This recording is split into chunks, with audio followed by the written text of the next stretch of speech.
बाबरी मस्जिद के पूर्व पक्षकार इकबाल अंसारी और तपस्वी छावनी पीठाधीश्वर जगत गुरु परमहंस आचार्य जी ने क्या बोला, आइए जानते हैं। नरेंद्र मोदी को तीसरी बार प्रधानमंत्री बनाने के लिए बाबरी मस्जिद के पूर्व पक्षकार इकबाल अंसारी और तपस्वी छावनी पीठाधीश्वर जगत गुरु परमहंस आचार्य ने की प्रार्थना। अपने अपने धर्म और मजहब के हिसाब से की प्रार्थना। इकबाल अंसारी ने नरेंद्र मोदी को प्रधानमंत्री बनाने के लिए अल्लाह से मांगी दुआ, तो वहीं जगत गुरु परमहंस आचार्य ने वेद मंत्रोच्चार किया पूजन। इकबाल अंसारी ने कहा कि नरेंद्र मोदी तीसरी बार प्रधानमंत्री बनने तो अयोध्या की जनता, साधु संत और पूरा देश खुश होगा। पवित्र कुरान की आयतों को पढ़कर नरेंद्र मोदी के लिए दुआ मांगी है कि वह प्रधानमंत्री बने। जगत गुरु परमहंस आचार्य ने कहा कि राष्ट्रहित सर्वोपरि है और प्रधानमंत्री नरेंद्र मोदी प्रधानमंत्री रहेंगे तो सब कुछ मुमकिन होगा। मैंने स्वस्तिवाचन और वेद मंत्रोच्चार के साथ और इकबाल अंसारी ने नरेंद्र मोदी को तीसरी बार प्रधानमंत्री बनने के लिए दुआ की। उन्होंने कहा कि 24 घंटे में देश के लिए अच्छा समाचार आएगा। देखिए, सवाल हमारे देश का है और हिंदुस्तान का है, और हिंदुस्तान में एक सौहार्द का है। हिंदू और मुसलमानों का सौहार्द जो है वो अयोध्या से चलता है। अयोध्या नगरी पूरे देवी देवताओं से भरी हुई है, साधु संतों से भरी हुई है। अयोध्या में साधु संतों का परिक्रमा होता है और अयोध्या में पूजा पाठ की जो है बेशुमार पूजा पाठ लोग करते हैं। हम लोग भी दुआएं मांगते हैं कि दोबारा प्रधानमंत्री नरेंद्र मोदी जी जब बनेंगे तो अयोध्या की जनता भी खुश होगी, पूरे देश के लोग खुश होंगे, साधु संत खुश होंगे, जो है हिंदू और मुसलमान खुश होंगे। आज हमने दुआएं भी मांगी, जगत गुरु परमहंसाचार्य के साथ में दुआएं मांगी, वो अपना पूजा पाठ की, हमने दुआएं भी मांगी है कि जो है प्रधानमंत्री नरेंद्र मोदी जी होना चाहिए। तीसरी बार जो है प्रधानमंत्री बनेंगे तो हमारे ये देश की जनता खुश होगी।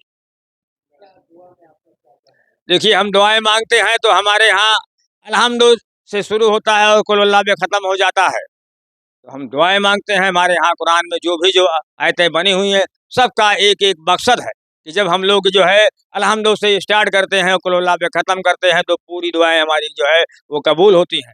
जहाँ पे जो है अक्सरियत होती है, जहाँ पे 10-20 लोग इकट्ठा होते हैं, वहाँ की दुआ कबूल होती है। हमने जो है तीसरी बार प्रधानमंत्री नरेंद्र मोदी जो है बनने के लिए हमने दुआएं मांगी है और परमहंस जी मंत्रों का उच्चारण किया है, तो जो है तीसरी बार प्रधानमंत्री जरूर बनेंगे। चुनाव परिणाम घोषित होने में महज 24 घंटे बचे हैं। ऐसे में मर्यादा पुरुषोत्तम भगवान श्री राम की पावन जन्मभूमि अयोध्या में मुस्लिम समाज के अगुआ इकबाल अंसारी, वही मैं तपस्वी छावनी पीठाधीश्वर जगत गुरु परमहंस आचार्य, हमने प्रार्थना किया, वेद मंत्रों का जो है तो पारायण किया। वहीं जो है इकबाल भाई अपने मजहब के हिसाब से दुआ मांगे कि श्री नरेंद्र मोदी जी तीसरी बार प्रधानमंत्री बने, क्योंकि राष्ट्रहित सर्वोपरि है और मोदी हैं तो राष्ट्रहित के सारे काम मुमकिन है। और अभी तत्काल में पीओके भी मोदी जी को लेना है, भारत को अखंड भारत भी बनाना है और बहुत सारे काम जो है मोदी जी के नेतृत्व में बहुत जल्दी से जो है तो हो रहा है और देश बहुत तीव्र गति से आगे बढ़ रहा है। इसलिए पूरे देशवासी सब चाहते हैं कि मोदी जी तीसरी बार प्रधानमंत्री बने। तो आज जो है दुआ और प्रार्थना एक साथ जो है संपन्न हुई है और बहुत जल्दी है जो 24 घंटे का जो है वो है अंतराल है, उसमें हम लोग जो है तो आध्यात्मिक अपने अपने ढंग से पूजा पाठ है हम लोग शुरू कर दिए हैं। वहीं जो है तो इकबाल भाई साहब जो है तो वो दुआ मांगना शुरू कर दिए हैं। निश्चित है देश के लिए खुशखबरी बहुत जल्दी आएगी 24 घंटे के अंदर।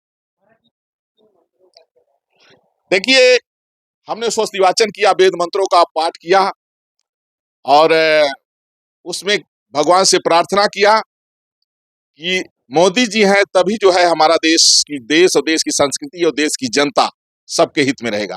बाकी और जितने हैं सबकी वंशवाद की राजनीति है, लोग चाहते हैं कि उनके बाद उनका बेटा हो, फिर उनका पोता हो, लेकिन मोदी जी ऐसे हैं कि न कोई जातिवाद है, न कोई परिवारवाद है, न कोई तुष्टीकरण है। मोदी जी हैं सबका साथ, सबका विकास, सबके हित में काम कर रहे हैं। इसलिए देश की सारी जनता मोदी जी को चाह रही है। इसीलिए हम प्रार्थना कर रहे हैं। ये आध्यात्मिक ये केंद्र है अयोध्या और अतीत में भारत की राजधानी अयोध्या ही थी, हमारा इतिहास था और ये राम जी की जो है जन्मभूमि है और यहाँ का जो ये प्रार्थना है, यहाँ की जो दुआ है वो निश्चित रूप से रंग लाएगी।